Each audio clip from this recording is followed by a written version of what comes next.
어제 현금 과부족 됐어요. 한 문제 남았는데 그거 마무리하고 오늘 나눠드린 거 하겠습니다. 현금 과부족 8번만 남았는데 여러 가지 유형들을 봤고요. 이제 8번 문제는 어제 배웠던 것들이랑은 또 다른 패턴이거든요.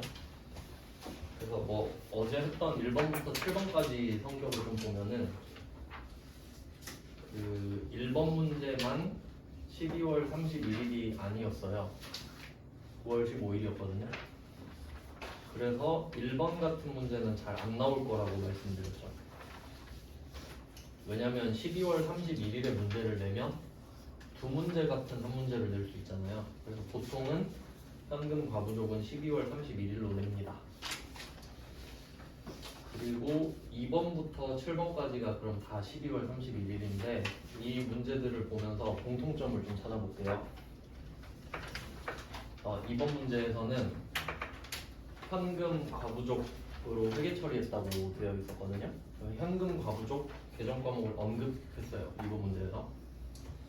그리고 3번은 풀진 않았지만 역시 현금 과부족 개정을 언급하고 있고 4번도 마찬가지로 현금 과부족으로 계상했다.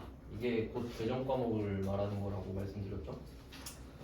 그 다음에 5번 문제도 현금 과부족을 언급했습니다. 개정 과목으로 유추할 수 있고요. 6번도 현금 과부족으로 인식되었다고 말을 했고 그 다음에 7번 문제도 현금 과부족으로 처리했다고 돼 있어요. 그러니까 2번부터 7번까지가 전부 다 현금 과부족에 대한 12월 31일 문제인데 전부 현금 과부족을 언급하고 있잖아요. 왜냐면 그 전에 돈이 안 맞은 걸 발견했을 때 현금 과부족으로 해놓고 지금 그걸 보고 있는 거니까. 그리고 8번 문제로 볼게요. 8번 문제는 실제 현금 보유액이랑 장부상 금액을 말을 하고 있어요. 그럼 이거 보면 이게 현금 과부족 이슈구나 라고 생각할 수 있겠죠. 근데 현금 과부족 개정 과목을 말을 안 하잖아요. 그게 포인트예요. 말을 안 해. 왜 말을 안 할까? 없어서요.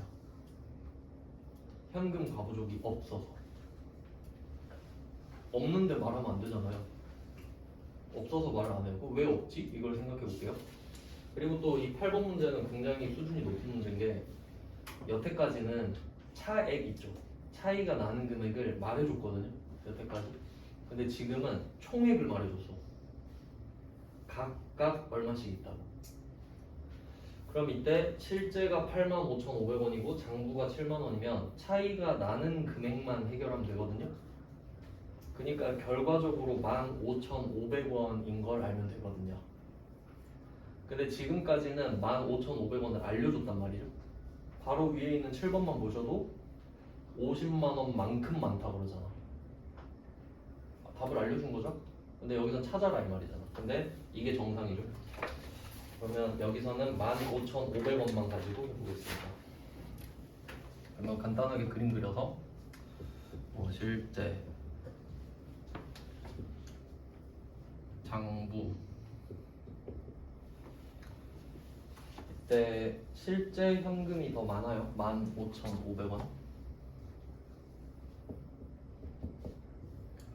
그럼 실제 15,500원 있다고 치고 장부는 그냥 빵원 있다고 하겠습니다. 어차피 똑같으니까.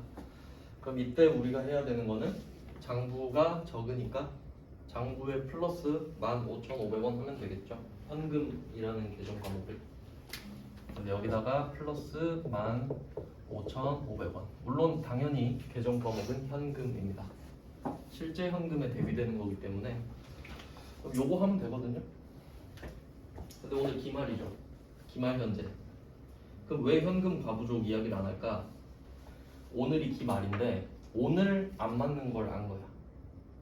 12월 31일인데 돈이 안 맞네. 근데 오늘까지 맞춰야 되거든요. 하루 만에 찾을 확률 없어. 그러면 12월 31일에 돈이 안 맞잖아요. 그러면 바로 잡손실 잡이익으로 갑니다.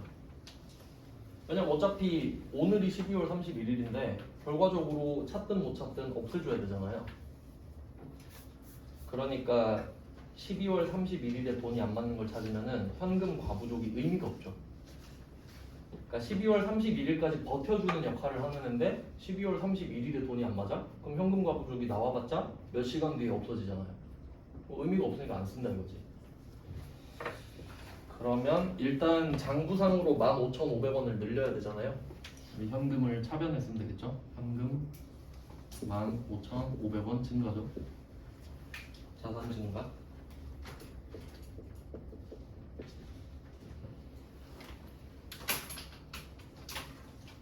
그럼 대변은 뭐냐? 그럼 이게 12월 31일이 아닐 때 발견했다면 현금 과부족이라고 쓰겠죠. 근데 오늘은 12월 31일이 그냥 못 찾겠지 라고 하고 오른쪽이 B잖아요. 잡이익 쓰고 끝이에요. 그러니까 돈이 많네? 못 찾으니까 그냥 잡이익 끝. 12월 31일이기 때문입니다.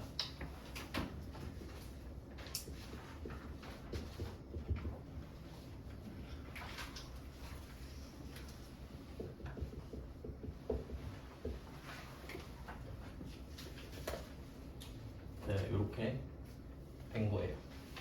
그래서 결론은 현금 과부족을 언급하지 않으면 없을 수도 있겠구나. 그래서 8번은 유독 조심하셔야 되는 거죠. 8번은 유독. 왜냐면 지금은 구분을 해서 상세하게 배우지만 시간이 지나서 여러분이 다른 주제도 막 배울 거 아니에요? 그리고 나서 갑자기 이 8번 문제를 꺼내면은 우리가 이 8번 문제를 보면서 우리가 공부를 범주화 시키잖아요. 그러니까 이 문제를 보면서 아 이건 현금 과부족에 관련된 문제지 라고 범주화를 시켜놓을 거란 말이에요. 카테고라이징을. 근데 현금 과부족이란 말은 없잖아요. 그러니까 주제는 현금 과부족이 맞는데 현금 과부족 개정 과목이 안 나오는 현금 과부족인 거지. 네, 뭐 그렇게 되기 때문에 8번은 틀릴 확률이 굉장히 높죠. 그래서 좀 심화 이런 식으로 등록 표시를 해주셔야 됩니다. 그리고 제가 앞으로 중요하다고 말을 하는 거는 저는 실제로 공부할 때 중요한 걸 두 개로 나누거든요. 첫 번째는 자주 나와서 중요한 거, 두 번째는 어려워서 중요한 거.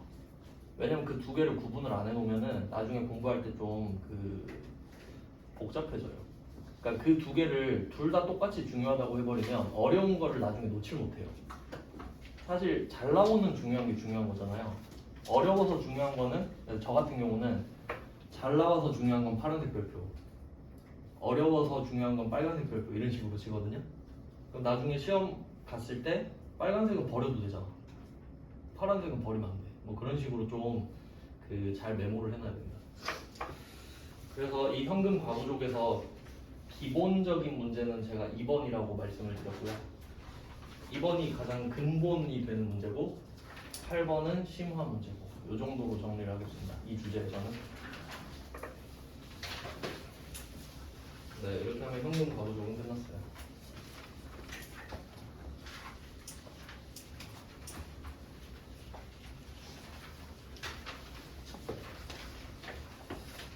다시 계속 우리가 어디를 하고 있는지 계속 말씀을 드릴 건데 우린 유동자산을 하고 있습니다. 유동자산은 내가 이미 갖고 있거나 내년까지 현금화가 되는 것들입니다. 그 안에 방좌자산이 있었고요. 재고자산 이렇게 두 개가 있습니다. 네, 이 중에 재고자산은 목적이 확실했어요. 판매 목적. 그러면 지금 우리가 하고 있는 게 방좌자산인데 방좌자산을 정의하자면 유동자산 중에 재고자산이 아닌 것들 정도가 되겠죠. 그러니까 기타 등등이죠. 그래서 얘는 컨셉이 중구난방이라고 말씀드렸어요. 그러니까 모여 있는데 서로 공통점이 없어. 그냥 억지로 좀 같이 있는 느낌인데 그래도 어느 정도는 좀 분류를 해놔야 머릿속에 들어가잖아요. 제 나름대로 분류를 한 결과 당좌자산을 빼서 첫 번째 범주가 현금입니다. 현금. 그 배우는 순서가 현금화 되는 순서대로 배운다고 했잖아요. 그러니까 당연히 현금을 먼저 배워야겠죠. 현금은 영순이잖아요.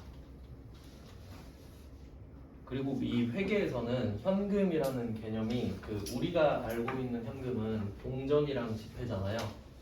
동전 지폐. 그러니까 형태를 말하지 실제로 쓰는 현금이라는 말은. 근데 회계에서는 약간 좀 관념적인 느낌인데 회계에서 현금은 지금 당장 현금화가 가능한 것들입니다. 이게 되게 중요한 거예요. 그럼 예시를 하나 들어볼게요. 제가 만약에 로또 당첨됐다고 할게요. 제가 5,000원은 몇 번 당첨됐거든요. 5,000원 당첨됐다 할게. 그 5,000원 당첨됐어요. 당첨된 이 로또 용지 있죠? 이거 현금이에요. 왜?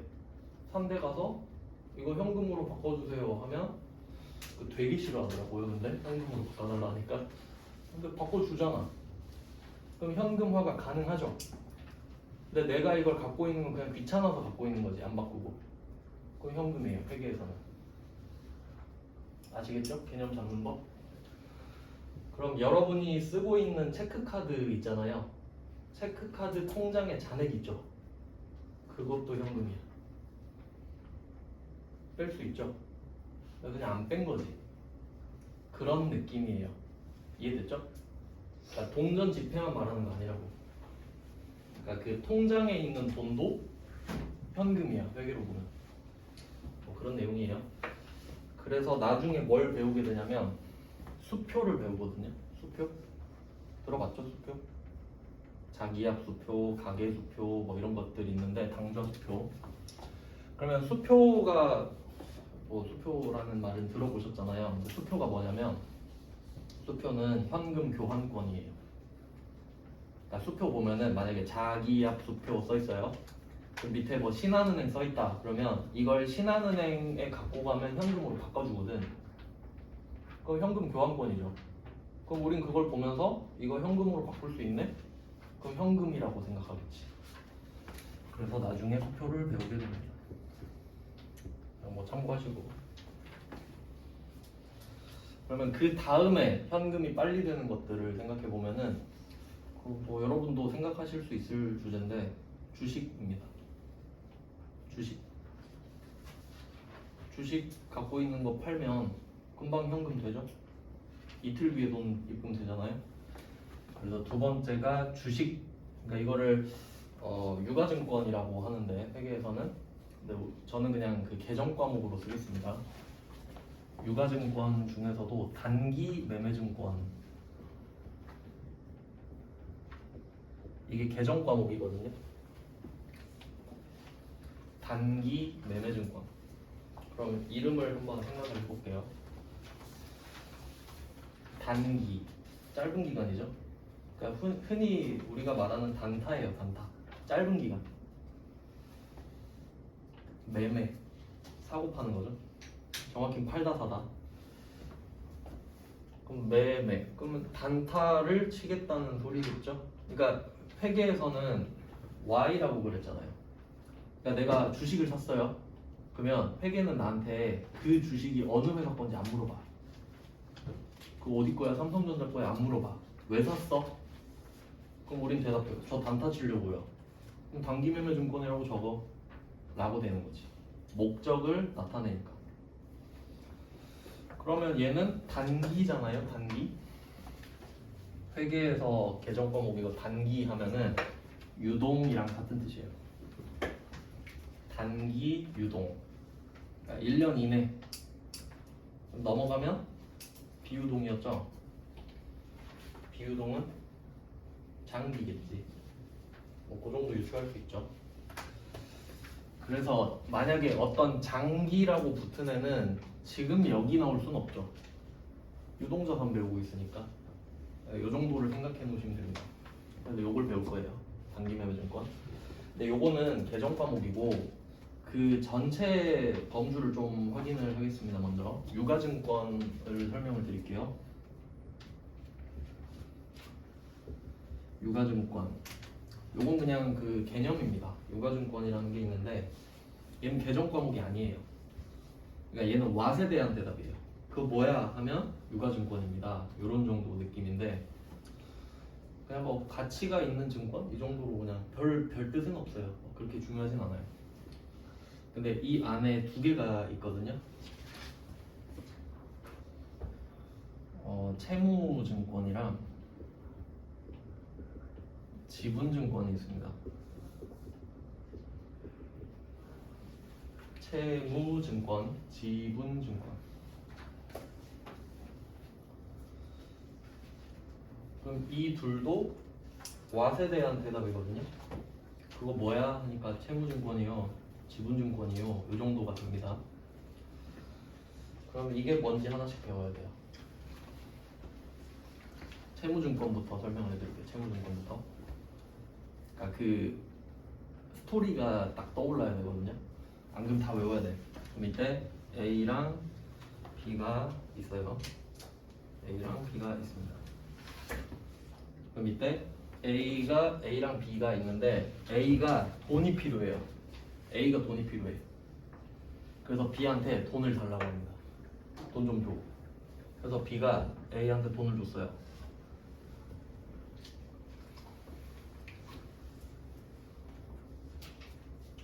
그리고 B는 돈을 일단 줬는데 그럼 얘가 돈 주면서 무슨 생각하겠어요? 너도 뭐 줘.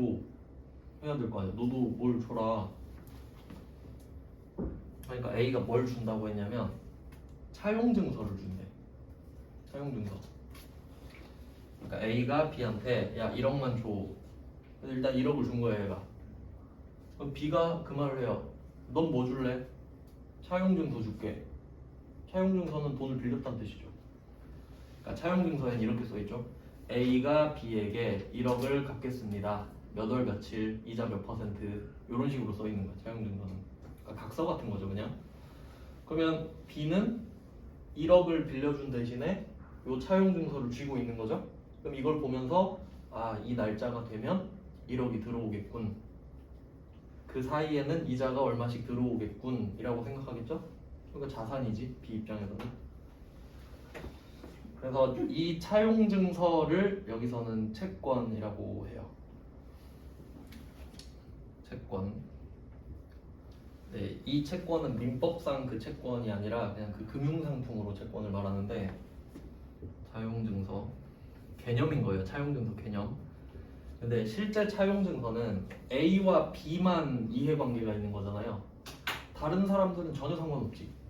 A랑 B만 돈 1억 왔다 갔다 하면 되는 거죠. 근데 이 채권은 금융상품이거든요. 상품이에요. 사고 팔 수 있어요. B가 이 차용증서를 남한테 팔 수 있는 거예요. 그 채권이에요. 그게 사고 팔 수 있는 거야. 그러면 그게 또 금리 뭐 들어보셨지? 금리가 돈의 가치를 결정하는 건데 지금 금리 엄청 폭등했잖아요. 나중에 그 이야기도 할 거거든요. 금리가 우리에게 미치는 영향. 그런 게 중요한 거예요 원래. 그럼 어쨌든 뭐 금리에 의해서 가격이 결정이 되고, 그러니까 B가 끝까지 기다리잖아요. 그럼 이자 다 받고 원금도 받을 수 있어. 맞죠? 근데 내가 못 기다리겠어. 그러면 C한테 가가지고 야 이거 내가 좀 싸게 팔게. 한 9,700에 팔게. 그러면 사겠지. 그럼 나는 그 정도만 받고 시간에 의해서 가격이 결정된 대로 그러면 C는 기다렸다가 그 돈을 다 받는 거야. 뭐 그런 식인 겁니다. 채권으로도 돈 버는 법이 있는데 뭐 이런 식이에요. 이건 그 부채 쪽에서 자세히 설명드릴게요. 그럼 이때 A가 채권을 발행한 거잖아요. 차용증서를 발행했잖아. 그럼 이때 A가 세 가지 경우일 수가 있어요. A가 국가인 경우, 공공기관인 경우, 회사인 경우. 그럼 A가 국가예요. 그럼 이 채권을 국채라 불러요. 국가가 발행한 채권이요. 국가도 빚질 수 있지.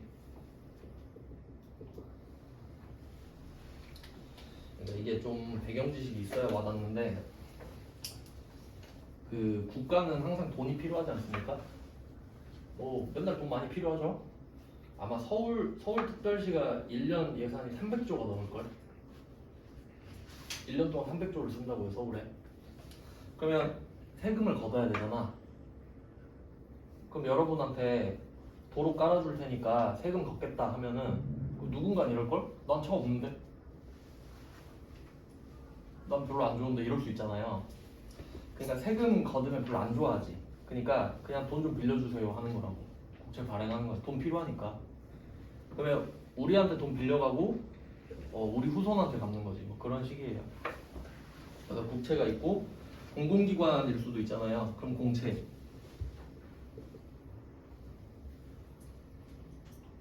공채. 그러니까 뭐 지방자치단체가 발행을 하거나 아니면 그 공공기관 있죠. 뭐 한전이나 그런 데들. 그리고 마지막으로는 이 A가 회사일 수도 있잖아요. 회사. 그럼 회사채.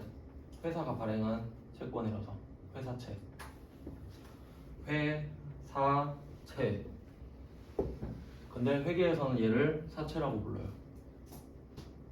왜냐면 사채라고만 해도 사자가 회사 사자거든요. 근데 우리가 알고 있는 사채는 러시앤 캐시, 사마머니 이런 거잖아요. 그건 사사로울 사자예요. 그러니까 그 뭐 러시앤 캐시랑 뭐 우리은행이랑 한번 차이를 생각해 볼게요. 얘 둘이 업종이 같아요. 둘 다 대부업이잖아요. 돈 빌려주고 이자 받지. 그럼 얘 둘이 뭐가 다르냐? 이자율이 다르지. 그러니까 둘이 똑같아요. 둘 다 회사고 돈을 벌고 싶고 근데 이자는 달라. 그러니까 이런 거는 그 이자가 왜 달라지는지 한번 말씀을 드리면은 그 금리라는 게 있잖아요. 이거 하면 이게 재밌긴 한데 수업이랑 별로 관련이 없어서 근데 시간이 좀 있으니까 해볼게요. 이제 금리가 돈의 가치거든요. 그러니까 어떤 느낌이냐면 우리가 만약에 그 원룸을 산다. 원룸 살면 월세 내야 되지. 왜냐면 남의 집을 사용하니까. 그래서 월세가 영어로 렌트거든요. 실제로 월세가 영어로 렌트예요. 렌트가 빌렸다는 뜻이잖아. 명사로 월세라는 뜻도 있어요. 그리고 내가 차를 타고 싶은데 내가 차를 관리하기는 싫어. 그러면 장기 렌트 할 수 있지. 차를. 요새 장기 렌트 엄청 많이 타요. 되게 좋아요. 옛날에는 하허호 하면 약간 허세의 상징이었잖아요. 근데 요새는 물어봤거든요. 타는 사람한테. 내 차가 아니잖아. 엔진 오일을 갈 때 되잖아요. 지가 갈아주고 가. 내 차가 아니잖아. 자동차세 지가 내고 보험료 지가 내고 개꿀이죠. 관리를 자기가 해. 그러니까 난 타고 다니기만 하면 돼. 그러니까 정비할 때 되면 어디 놔둬라 그럼 내가 맡기고 올게 이렇게 되는 거야. 그래서 요새 그 번호판이 많이 보이는 거예요. 하호호가 돈 없어서 타는 게 아니라 저도 그렇게 타고 싶더라고요. 하여튼 뭐 그런 사용료의 개념이에요. 그러니까 지금 제가 말씀드린 게 원룸 월세.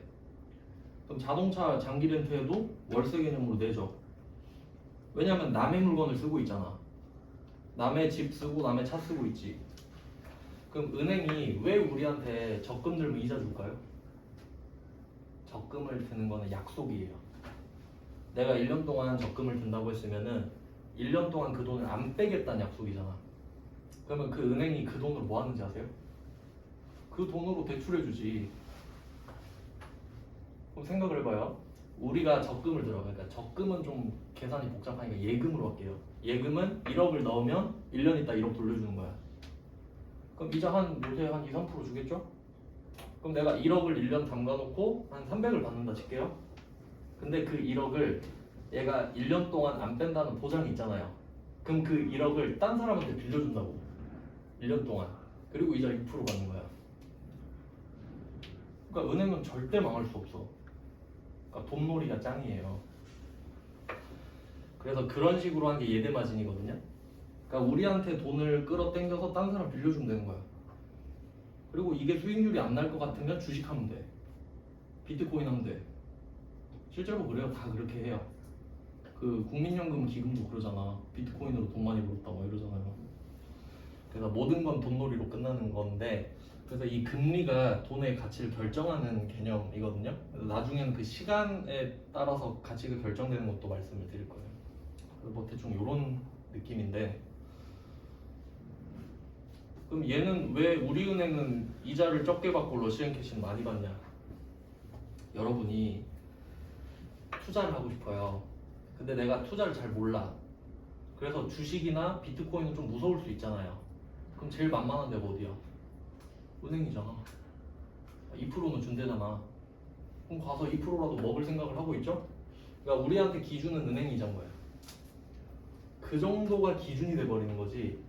그럼 우리가 은행에 가서 돈을 갖다 바치잖아. 그렇죠? 은행은 가만히 앉아있는데 사람들이 막 와, 적금 들러. 그럼 얘는 자금 융통이 쉽지. 그럼 이자를 조금만 줘도 되는 거야. 얘가 아쉬워서 왔잖아 지금. 돈을 들고 와서 저 적금 들게요. 전 조금밖에 못 드리는데 그래도 들게요 이러잖아. 그럼 저축은행 있죠. 그럼 저축은행이 왜 금리가 더 높겠어요? 사람들이 잘 안 가니까. 그런 식으로 결정된 거지. 그럼 러시안 캐시는 안 가지.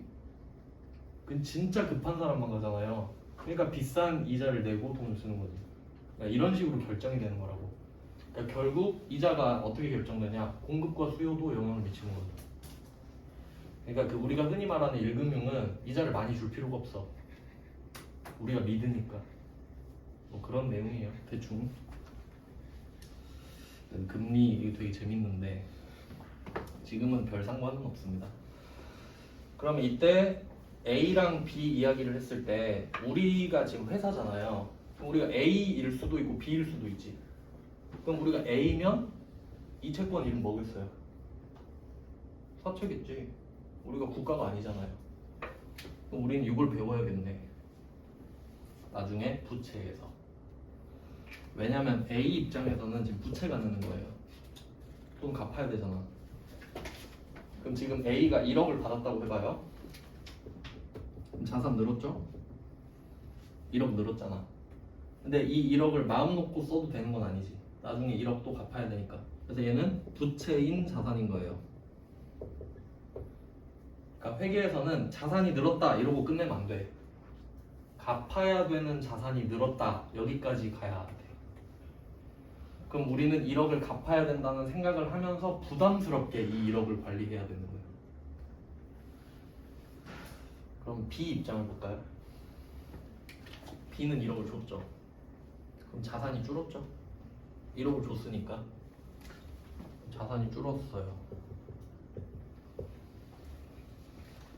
대신 차용 증서를 받았잖아요. 그럼 이 차용 증서를 보면서 이 날짜가 되면 1억을 받겠구나 라고 생각하지. 권리가 생겼잖아요. 그게 또 자산인 거예요. 자산 증가. 이렇게 되는 겁니다. 그러니까 B는 그냥 등가 교환한 거지. 1억 주고 1억짜리 산 거지. 그리고 그 사이에 이자를 조금씩 더 먹죠. 그러니까 돈이 왔다 갔다 하면 항상 이자가 붙는 거야. 왜냐면 돈을 사용하고 있으니까. 그래서 아까 그 렌트 개념을 생각하고 있으면 좋아. 그러니까 집, 차, 돈 다 똑같다 생각하면 돼. 남의 거를 쓰면 사용료를 내는 거야.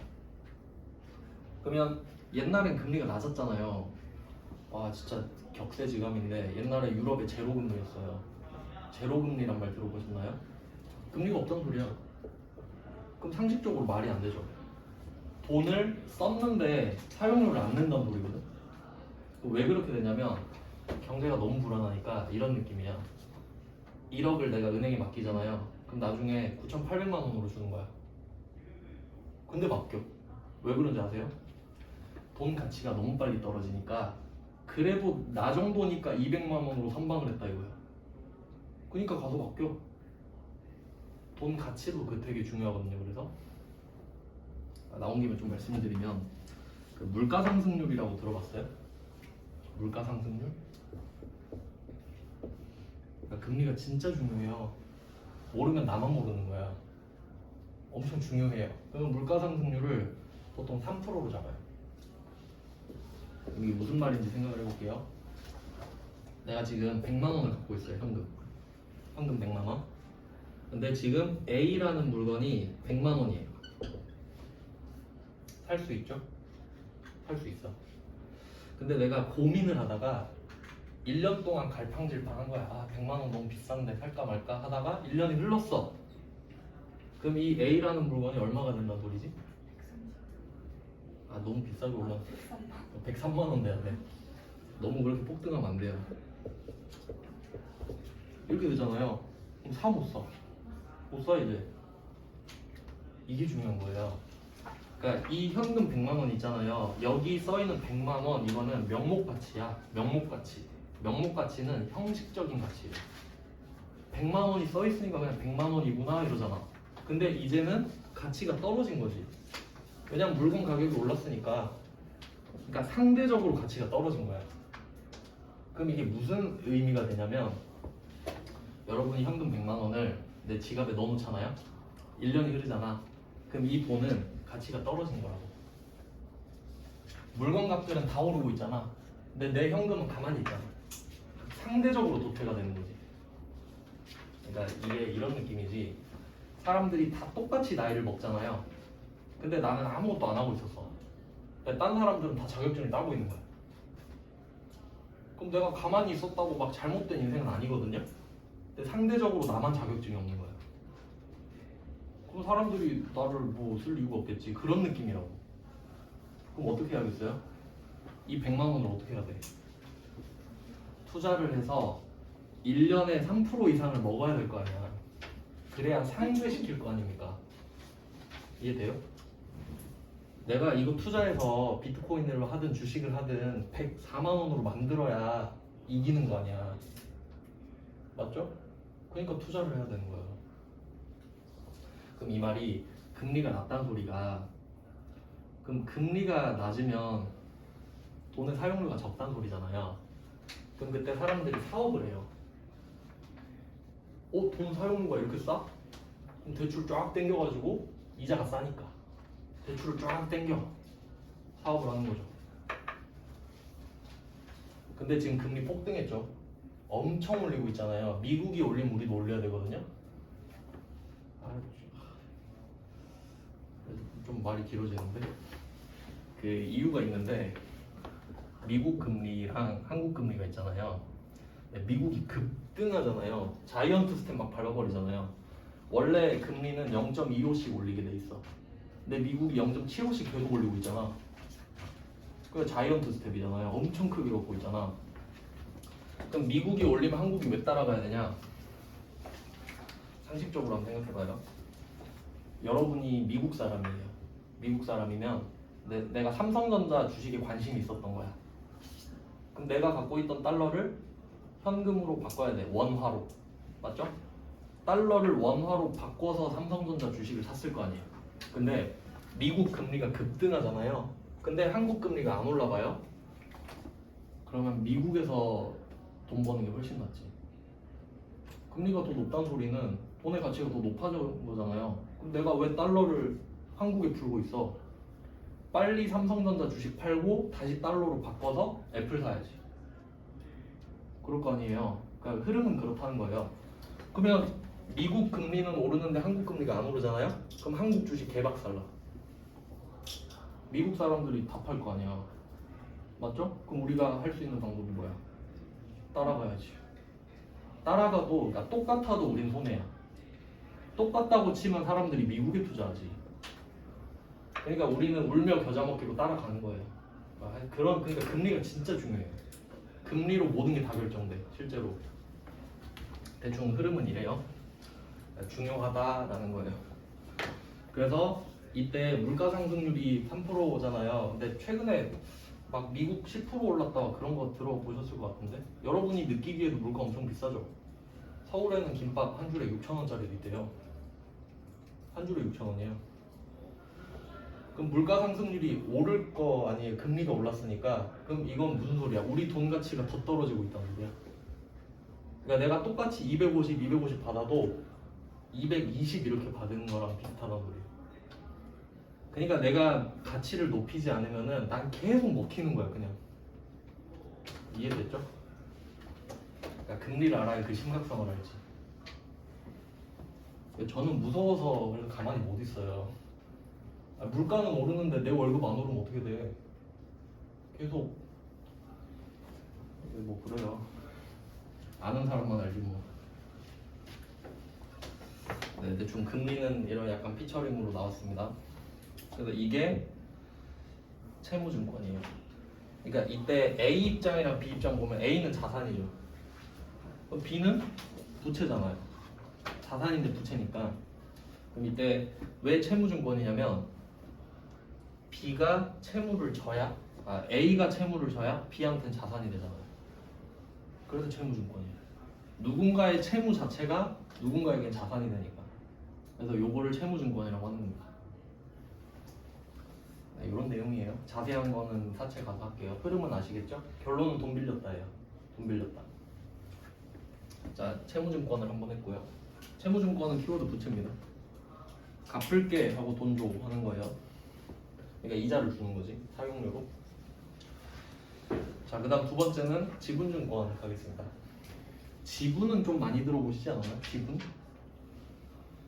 그러니까 뭐 예를 들면 그 예시 어떤 만약에 내 친구가 코카콜라를 엄청 좋아해. 코카콜라를 맨날 사 먹는 거야.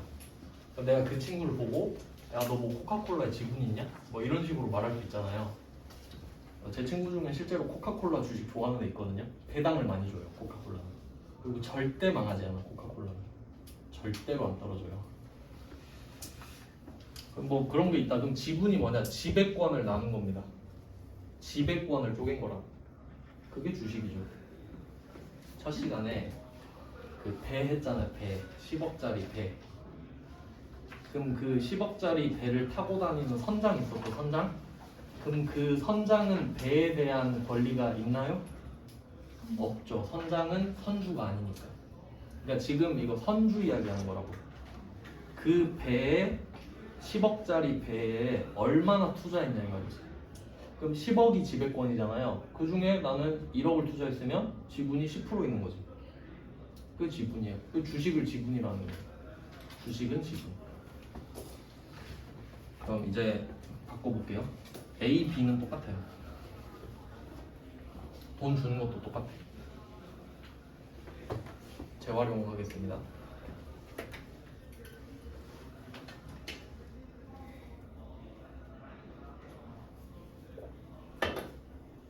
자, 그럼 이번에도 A가 B한테 가서 야 1억만 줘 했어요. 그럼 1억을 썼어요.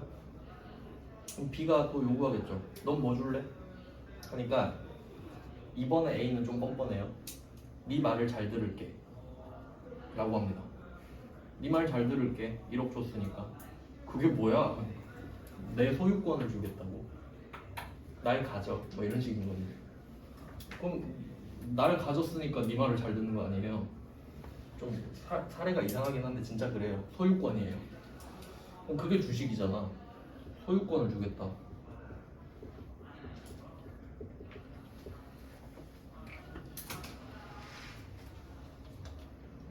근데 이 사례를 사람에 대입하면 되게 이상해지죠. 약간 좀 내 몸을 파는 느낌이잖아. 1억 줄 테니까 네 말을 잘 들을게. 약간 그런. 근데 회사는 가능하지. 그럼 지금 B가 1억을 투자했잖아요. 그러니까 1억을 줄 테니 1억만큼 말을 잘 듣겠다 이거야. 근데 갑자기 C가 등장했어요. 근데 C한테도 돈을 뜯어간 거야. 근데 C는 2억 줬거든요. 2억. 그럼 B는 1억, C는 2억이에요. 그럼 A가 C한테도 똑같은 말 하겠지. 너한테는 2억만큼 말을 잘 들을게 이럴 거 아니야. 근데 그게 되게 주관적인 거잖아요. 그러니까 증거를 줘야 돼. 그래서 예를 들면 만약에 이 A 회사에 그 주식의 액면 금액이라는 게 있거든요. 액면. 현금에도 액면 써있죠. 1,000원, 5,000원. 그래서 주식을 만약에 참고로 삼성전자 주식 있죠.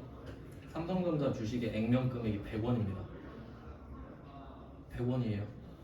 100원 이렇게 했다고 할게요. 처음에 그냥 정하면 돼요. 회사 만들 때. 주식회사 설립할 때. 100원으로 정했잖아요. 근데 B가 나한테 1억을 줬지. 그러면 형식적으로 100원짜리 주식 100만 주 줄게 이런 거야. 그냥 그런 식으로 쓰려고 만들어 놓은 거야. 그러니까 시가랑 전혀 상관없어요. 그럼 네가 1억을 줬으니까 100원짜리 주식이니까 100만 주 줄게. 그럼 얘는 100만 주 갖고 있는 거지. 그럼 C는 몇만 주 갖고 있어요? 2억 줬으니까 200만 주 갖고 있겠지. 그럼 이제 구체화가 되잖아. 맞죠? 구체화 됐죠? 근데 그러면 B랑 C가 만난 거야. 나 A가 내 말 잘 듣는다 그랬다? C가 보더니 나한테도 그랬는데? 그럼 부르는 거야. 야 도대체 너 뭐야? 이렇게 된 거지. 아, 둘 다 말 들을게요 이런 거야. 근데 B랑 C가 싸운 거야. 누구 편 들을 것 같아요? A가 C 편 들어야지. 대주주니까. 얘는 3분의 2, 얘는 3분의 1 아니에요. 그러니까 이게 표대결이야. 그러니까 주식회사가 자본주의의 꽃이에요. 우리가 대통령 선거하러 가면 무조건 한 표잖아, 한 명당. 근데 주식은 한 주당 한 표야. 그럼 내가 돈 많으면 주식 많이 사. 그거 다 엎어버리면 돼. 맞죠? 그러면 B는 사실 의미가 없어지는 거야. 맞죠? C한테 못 이기잖아. 근데 이건 좀 극단적인 사례죠. 실제로는 막 이재용도 삼성전자 주식 한 4% 갖고 있고 그래요. 근데 최대 주주야. 그런 식이거든요. 엄청 쪼개져 있는 거예요. 비싸니까. 그러니까 그 주식이라는 게 어떤 느낌이냐면 만약에 제가 피자 한 조각을 먹고 싶거든요. 근데 한 판에 3만 원인 거야. 난 한 조각 먹고 싶거든. 근데 한 판 시키기엔 좀 에바잖아요. 그래서 가서 꼬신 거야. 혹시 피자 안 드시고 싶어요? 먹고 싶죠. 그럼 우리 돈 모아서 한 판 시킬까? 이런 느낌인 거예요. 근데 다 꼬신 거야. 그럼 한 조각씩 먹을 수 있잖아. 한 판 시켜서. 그게 주식이에요. 그러니까 저 회사를 갖고 싶긴 한데 너무 비싸잖아. 근데 한 조각만 갖고 싶은 거야. 그래도 난 저 회사 주인이니까. 그러면 꼬셔 사람들을. 그 회사를 사버려. 그 쪼갠 거지. 그런 느낌. 그런 거예요. 그래서 소유권 좀 애매하지만 그걸 구체화시킨 게 주식이다. 그러니까 주식은 사실 실체가 없지. 약속이지 그냥. 얼만큼 전에 투자하셨군요 이런 뜻이지 그냥. 그래서 이런 식인데 그러면 B 입장을 볼게요. B는 자산 줄었죠. 1억이 줄어들었잖아요. 근데 A한테 이래라 저래라 할 수 있는 권리가 생겼죠. 그게 또 자산인 거야. 근데 이게 좀 애매할 수 있는데 여러분이 삼성전자 주식을 만약에 샀다고 해봐요. 그럼 자산으로 생각하죠. 왜냐면 주식으로 돈 버는 방법이 두 개가 있어요. 첫 번째는 주식 가격 자체가 올라. 주가 자체가 오를 때 이득을 보죠. 그리고 두 번째는 배당금이 나와요. 배당금. 안 나올 수도 있지만 그럼 두 가지가 있으니까 우린 그걸 자산이라 생각하죠. 그러니까 이 자산의 뜻이 뭐냐면 이 산자가 나을산이거든요. 나을산? 출산할 때? 그러니까 우리가 돈을 쓴다 한번 생각해 볼게요. 내가 5만 원 있어. 5만 원 있어요. 소고기를 사 먹었다. 그러면 내가 먹은 이 소고기가 뭔가를 다시 낳진 않지. 똥만 나올 거 아니에요. 근데 삼성전자 주식을 하나 샀어. 그럼 이건 가격이 오를 수도 있고 배당금이 들어올 수도 있는 거잖아. 그럼 얘는 자산인 거야. 나을 가능성이 있으니까. 그러니까 여러분이 돈을 썼을 때 이 돈을 쓴 게 절대 나한테 돈을 페이백을 안 해주잖아요. 그럼 그걸 소비라 그래. 밥 먹은 게 뭐 나한테 뭐 먹은 게 똥밖에 안 되잖아요. 그건 소비야. 그러니까 우리가 식비라 그러지 밥을. 근데 주식 사면 투자라 그러지.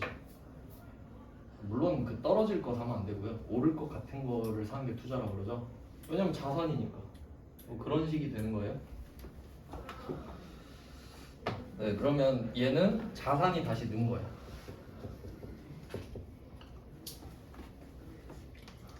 그럼 이러면서 패턴을 하나 보는 거예요. 채무증권을 사든 지분증권을 사든 산 사람은 다 자산으로 느끼는구나. 맞죠? 그러니까 지금 자산에서 배우고 있죠. 그러니까 우리는 지금 B 배우는 거예요. B. A는 나중에 배우겠죠. 그럼 이제 A는 어떻게 될까요? A는 자산이 늘었어요. 1억이 늘었잖아요. 근데 이 1억을 갚아야 되나? B한테? 안 갚습니다. 절대 안 갚습니다. 투자를 받은 거예요. 그러니까 B는 A를 믿고 투자해 준 거예요. 그럼 만약에 A가 말아먹을 수도 있죠? 그 제가 처음에 그랬잖아요. 10억짜리 배 뒤집어지면 배가 뒤집어지고 나만 헤엄쳐서 온 거야 선장이. 그럼 주주총회 모여가지고 야 얘 살아 돌아왔다. 그럼 그 선장이 뭐라고 해요? 죄송합니다 하고 가면 돼. 근데 전 안 다쳤으니까 좀 뭐 축하해 주시죠? 하고 가. 그러니까 이게 투자잖아요. 그러니까 A는 그 말을 하는 거야. 아이 다른 데 투자하시지 그러셨어요? 하고 가면 된다고. 그러니까 우리가 주식 샀을 때 가격 떨어질 수 있잖아요. 그게 B 상황이라고 지금. 회사가 망하면 그 주식 날아가는 거잖아요. 딱 그거라고. 아무도 주식값 돌려주지 않죠. 환불 안 되는 거지 그러니까. 그래서 얘는 1억을 받았는데 안 갚아도 되는 돈인 거야. 그럼 부채는 아니겠죠? 그럼 부채 아니면 자본밖에 없잖아. 그러니까 자본은 안 갚아도 되는 돈 이렇게 생각하면 되는 거지. 그럼 도대체 왜 안 갚아도 되냐? 투자 받았으니까. 아 뭐 누가 뭐 칼 들고 협박했나? 네가 나한테 투자하고 싶다며 이런 느낌이지 그냥. 이렇게 됩니다. 그러면 지금 채무증권, 지분증권 두 가지 사례 봤는데 A가 채무증권일 때는 이 A를 부채에서 배우겠죠? 부채였으니까. 근데 지금 A는 자본에서 배우겠지? 근데 우리는 지금 B를 배우겠네요. 자산하고 있으니까. 이 흐름 때문에 한번 말씀을 드린 거예요. 그러니까 우린 지금 B라고.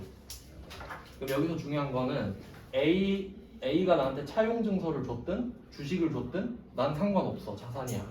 근데 그 둘 중에 뭘 사든 간에 내가 단타를 칠 의도가 있잖아요. 그럼 그냥 단기매매증권인 거지. 그러니까 지분증권이랑 채무증권은 왓에 대한 대답 아닙니까? 그 뭐야? 지분증권, 채무증권이요. 왜 샀냐고. 아 저 단타 치려고요. 이렇게 돼. 그러니까 이름에 그냥 뒤에 증권밖에 없는 거야. 이렇게 됩니다. 이렇게 해놓고 좀 쉬다가 이제 문제를 풀어보겠습니다.